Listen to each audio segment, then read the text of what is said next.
বিকেলের নাস্তায় কিভাবে কোকোলা লুডুস ভাজি করলাম সেটাই আপনাদেরকে দেখাবো। প্রথমে এখানে নিয়ে নিলাম 5-6টা চিংড়ি মাছ।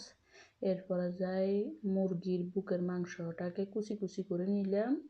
এরপরে যাই একটা ফ্রাই প্যানে নিয়ে নিলাম প্রথমে তেল। এরপরে দিয়ে দিলাম পেঁয়াজ কুচি। এরপরে দিয়ে দিলাম রসুন বাটা, টমেটো কুচি, পরিমাণ মতো লবণ। এরপরে সবগুলা মশলা সামান্য পরিমাণ একটু আদা বাটা।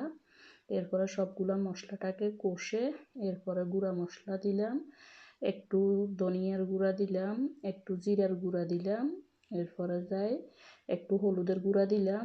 সবগুলা মশলাকে সামান্য পরিমাণ পানি দিয়ে ভালো করে কষে নিলাম। এরপরে কেটে রাখা চিংড়ি মাছ এবং কি মুরগির মাংস দিয়ে দিলাম। এরপরে যে ম্যাগি নুডলসের সাথে একটা মশলা থাকে ওইটা দিয়ে দিলাম।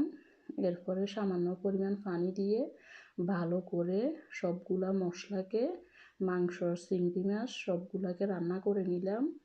এরপরে যাই সিদ্ধ করে রাখা কোকোলা লুডুসটা দিয়ে দিলাম। দেওয়ার পরে ভালো করে মশলাটার সাথে একদম লুডুসটাকে মিশিয়ে নিলাম।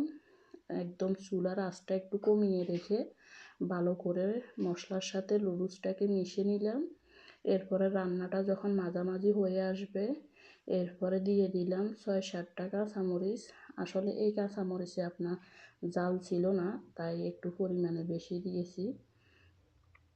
এরপরে যাই আপনার যখন কাঁচামরিচ দেওয়া শেষ, এরপর রান্নাটা যখন হয়ে আসছে তখন আরও দিয়ে দিলাম কিছু পরিমাণ ধনিয়া পাতা।